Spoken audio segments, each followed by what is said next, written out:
Hello friends, मैं हूं Khalid Khan. Indian defence force में, ख़ास तरीके से आर्मी, नेवी और एयर फोर्स में काम करना एक बहुत ही ऑनर की बात है और लोग इसके लिए तरसते भी हैं कि वो कब यूनिफॉर्म पहनकर डायरेक्ट अपने मुल्क की खिदमत करें और ख़ुद को एक अच्छा सिटीज़न साबित कर सकें। इस सिलसिले में डिफेंस में जाने के ताल्लुक़ से बहुत से लोगों को मालूमात नहीं है और वो समझते हैं कि डिफेंस में जाना बहुत मुश्किल काम है, आर्मी, नेवी, एयरफोर्स में जाना बहुत मुश्किल काम है या बहुत ही इंटेलिजेंट लोग इसमें जा सकते हैं।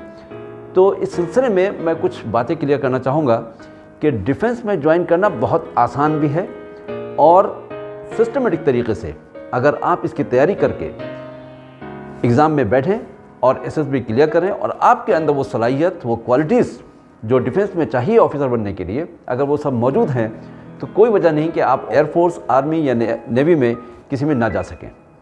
तालीम तो सभी हासिल करते हैं और पैसे के ताल्लुक़ से ही लोग अपना जॉब भी देखते हैं। तो यहाँ पैसे के साथ साथ इज्जत भी है, यूनिफॉर्म भी है and you feel proud while serving the nation. तो ये एक ऐसा मौका होता है कि जहाँ पे लोगों को डिफेंस में जाने के लिए कोशिश करना पड़ती है, कुछ हिम्मत जुटाना पड़ती है और अगर ऑफिसर बन जाए तो क्या कहने। इसके बहुत से तरीके जो हैं गवर्नमेंट की तरफ से आते रहते हैं कि आप किस तरीके से किस फोर्स में जा सकते हैं। एक बात मैं ये बता दूं कि आप किसी भी प्रोफेशन में हों, हर प्रोफेशन की खपत डिफेंस में है।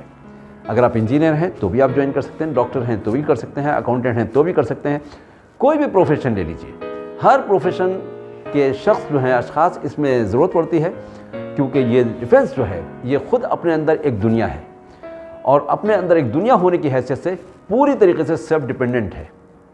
यानी कि इसमें कुछ भी हमें बाहर से यानी कि सिविल से लेने की ज़रूरत नहीं पड़ती है, बल्कि डिफेंस अपने आप खुद हर चीज़ को मैनेज करती है। तो इसमें जाने के लिए बहुत से रास्ते हैं, बहुत से एग्ज़ाम्स हैं और बहुत से तरीक़े हैं। अगर वो आप लोगों को समझ में आ जाए तो डिफेंस में जाना बहुत आसान हो जाएगा और हर शख्स इसमें अगर थोड़ी सी तैयारी करके एग्ज़ाम में बैठे और उसके अंदर अगर वो सलाहियतें उसमें रखी हैं तो वो यकीनन उसमें कामयाब होगा। नॉर्मली होता यह है कि जब कोई भी एग्ज़ाम होता है, चाहे वो सिविल सर्विसेज का हो या डिफेंस का सीडीएस का हो या इंडिया का हो, तो देखने में ऐसा लगता है कि लाखों लोग उसमें एग्ज़ाम में बैठे लेकिन सिलेक्ट बहुत थोड़े से लोग हुए। दरअसल देखा जाए तो ये समझ लें कि बहुत से लोग तो सिर्फ भेड़ चाल की वजह से ही फॉर्म भर देते हैं कि चलो हमारा भी नाम हो जाएगा कि हम सिविल सर्विसेज में बैठ रहे हैं या कंबाइंड डिफेंस सर्विसेज के एग्ज़ाम में बैठे हैं या एनडीए के एग्ज़ाम में बैठे हैं। लेकिन ऐसा करना जो है गलत है। अगर आप वाकई सीरियस हैं और आपको लगता है कि एक डिफेंस का आदमी जो है वो दूसरों से कदर बेहतर होता है, डिसिप्लिन में, रहन सहन में, बर्ताव में, हर चीज़ में, अगर आपके पास ट्रूली नेशन को सर्व करने का जज्बा है तो आप डिफेंस को सीरियसली लीजिए और थोड़ी सी एक 4-6 महीने की अगर आप तैयारी सीरियसली कर लें तो आप भी डिफेंस में ऑफिसर बन सकते हैं। इस वक्त कंबाइंड डिफेंस सर्विसेज यानी कि सीडीएस एग्ज़ाम की जो है शेड्यूल 2021 के लिए अनाउंस हो चुका है, उसकी डेट्स आ चुकी हैं। तो इस ताल्लुक़ से मैं आज आप लोगों को ये जानकारी दूंगा कि डिफेंस में सीडीएस के थ्रू आप किस तरीके से एंट्री ले सकते हैं। कंबाइंड डिफेंस सर्विसेज यानी सीडीएस का exam UPSC, union public service commission के तहत होता है और ये एग्ज़ाम साल में 2 मरतबा यानी कि फरवरी और नवंबर में कंडक्ट किया जाता है। जो एग्ज़ाम फरवरी में होने वाला है उसका नोटिफिकेशन अक्टूबर के एंड में आ जाता है और इस साल भी 28 अक्टूबर को इसका नोटिफिकेशन आने वाला है। अगर आप सीरियस हैं और आपके अंदर एलिजिबिलिटी क्राइटेरिया है तो आप भी इसमें अप्लाई कर सकते हैं, तैयारी के साथ में एग्ज़ाम में बैठ सकते हैं और अगर आप क्वालिफाई हो जाते हैं तो कुछ ही दिनों में, 1 आध साल के अंदर ही आप डिफेंस ज्वाइन कर लेंगे एज एन ऑफिसर। जो सीडीएस का एग्ज़ाम फरवरी में होता है उसको सीडीएस 1 बोलते हैं और जो एग्ज़ाम नवंबर में होता है उसको सीडीएस 2 बोलते हैं। तो पहले मैं आपको सीडीएस 1 की डिटेल्स देता हूं कि यानी कि इसका नोटिफिकेशन जो है 28 अक्टूबर 2020 को आएगा और इसके फॉर्म भरने की लास्ट डेट जो है वो 17 नवंबर 2020 है और एग्ज़ाम की डेट जो है वो 7 फरवरी 2021 है। यानी कि आप अगर इसमें सीरियस हैं तो लास्ट डेट का इंतज़ार ना करें, बल्कि जैसे ही नोटिफिकेशन आए आप उसी दिन यानी कि 28 अक्टूबर से ही आप अपने फॉर्म भर करके उसमें जो ज़रूरी चीज़ें हैं उसको डिटेल में आप देख करके, सिलेबस देख करके उसकी तैयारी शुरू कर सकते हैं। CDS 2 का जो नोटिफिकेशन है वो 4 अगस्त 2021 में आएगा और इसके जो last date of submission of forms है दैट इज़ 24 अगस्त 2021 और जो इसका एग्ज़ाम होगा वो होगा 14 नवंबर 2021 को। यानी कि दोनों एग्ज़ाम की डेट जो 2021 में होने वाले हैं उसका अनाउंसमेंट हो चुका है। अब ये आपके हाथ में है कि आप इसको कितना सीरियस लेते हैं। इस सिलसिले में मैं आपको थोड़ी सी और मज़ीद मालूमात आपको दूंगा ताकि आपको अंदाज़ा हो जाए कि आप इसके लिए कितना एलिजिबल हैं और कौन सी ब्रांच में जाना चाहते हैं।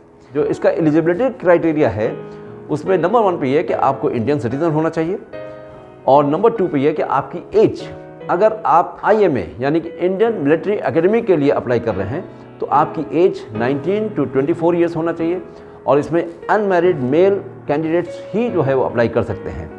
इसी तरीके से इंडियन नेवल एकेडमी के लिए आपकी एज 19 to 22 ईयर्स होना चाहिए और इसमें भी अनमैरिड मेल अप्लाई कर सकते हैं। इसी तरीके से एयरफोर्स एकेडमी के लिए आपकी एज 19 to 23 ईयर्स होना चाहिए और इसमें भी अनमैरिड मेल अटेंड कर सकते हैं। ऑफिसर्स ट्रेनिंग एकेडमी OTA की एज जो है वो 19 to 25 ईयर्स है और इसमें दोनों मेल और फीमेल दोनों अप्लाई कर सकते हैं, लेकिन मेल का इसमें अनमैरिड होना कंपलसरी है और फीमेल के लिए अनमैरिड विमेन या जो डिवोर्सेस हैं, इशूलेस डिवोर्सेस या विडोज़ हैं, इशूलेस विडोज़ और उन्होंने रीमैरिज नहीं किया है तो वो भी इसमें अप्लाई कर सकते हैं। अब आइए देखते हैं कि इसकी एजुकेशनल क्वालिफिकेशन क्या होना चाहिए। IMA यानी कि Indian military academy and OTA यानी ऑफिसर्स ट्रेनिंग एकेडमी, इनके लिए सिंपल डिग्री होना ज़रूरी है। अगर आपने फाइनल ईयर का एग्ज़ाम भी दिया है तो भी आप इसमें एग्ज़ाम में अप्लाई कर सकते हैं। इंडियन नेवल एकेडमी के लिए आपको BE यानी कि इंजीनियरिंग की डिग्री होना कंपलसरी है।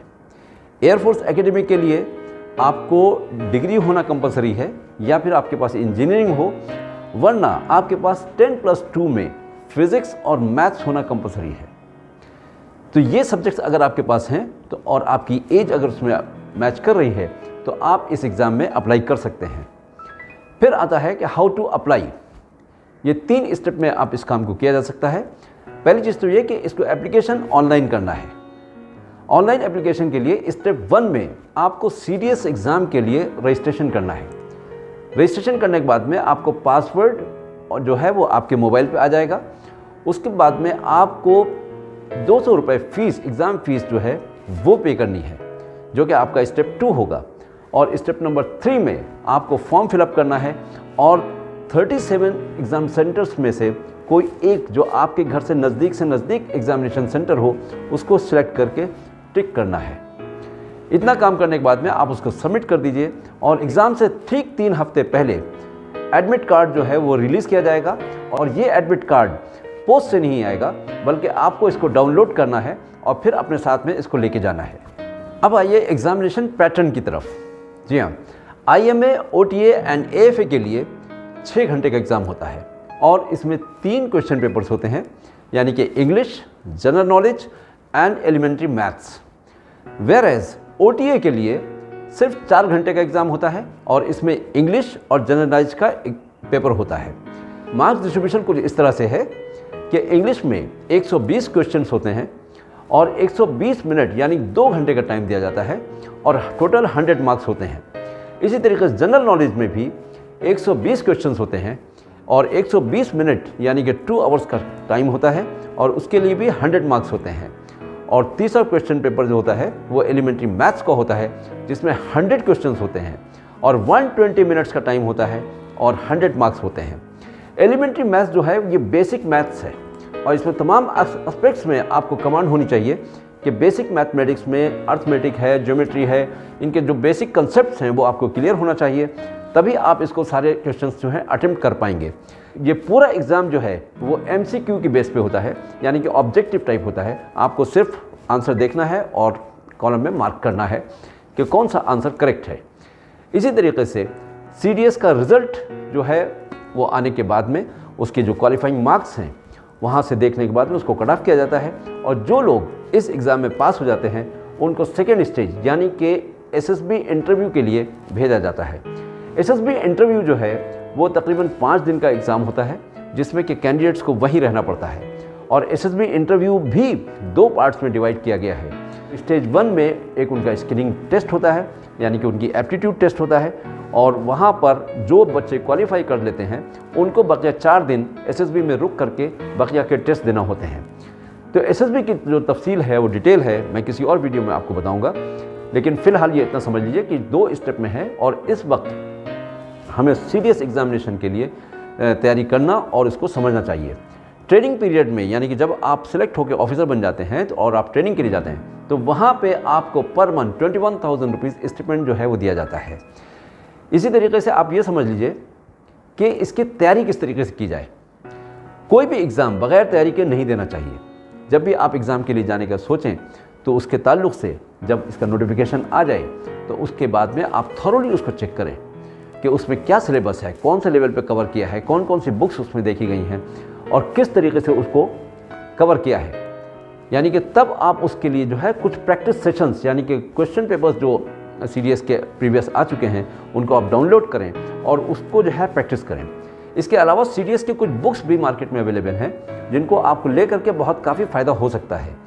जनरल नॉलेज के लिए आपको मनोरमा ईयर बुक बहुत फ़ायदेमंद रहेगी, उसको पढ़ना ना भूलें।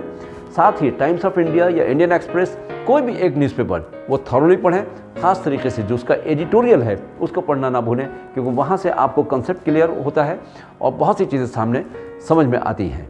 इसके अलावा जो एक बहुत ही बेहतरीन मैगज़ीन है और ख़ास तरीके से सिविल सर्विसेज के लिए है, वो भी ज़रूर पढ़ना ना भूलें, और वो उसका नाम है कॉम्पिटिशन सक्सेस रिव्यू। ये मैगज़ीन अगर आप रेगुलरली पढ़ते रहेंगे तो आपको इवेंट्स का सही कंसेप्ट, सही पिक्चर जो है वो आपके सामने क्लियर रहेगी और आप सही तरीके से एनालाइज करके किसी भी चीज़ को आंसर दे पाएंगे और आप अपनी नॉलेज को अपग्रेड कर सकते हैं, अप टू डेट रख सकते हैं। इंग्लिश की तैयारी के लिए आप रेन एंड मार्टिन की जो ग्रामर बुक है 10th स्टैंडर्ड की, उसको पढ़ना ना भूलें और उसको बारीकी के साथ में अगर आप उसको पढ़ेंगे तो आपकी इंग्लिश, आपका वर्ड एसोसिएशन, आपकी ग्रामर वो स्ट्रॉन्ग हो जाएगी और आप इस एग्ज़ाम को बहुत आसानी से पास कर पाएंगे। इसी तरीके से मैथमेटिक्स के लिए quantitative aptitude for competitive exams and mathematics for serious examination को देखना ना भूलें। इस एग्ज़ाम के लिए अगर आप सिर्फ 6 महीने आप तैयारी कर लें तो यकीनन आप इसमें क्वालिफाई हो सकते हैं और आप भी क्वालिफाई होने के बाद में फिर आप एसएसबी की ट्रेनिंग ले लें या इसके ताल्लुक़ से कुछ किताबें पढ़ करके उसके प्रैक्टिस कर लें थोड़ा सा, और फिर जब आप एसएसबी के लिए जाएंगे तो वहाँ भी आप क्वालिफाई होकर के मेरिट में आएंगे और फिर आप एक दिन ऑफिसर बन जाएंगे। All the best.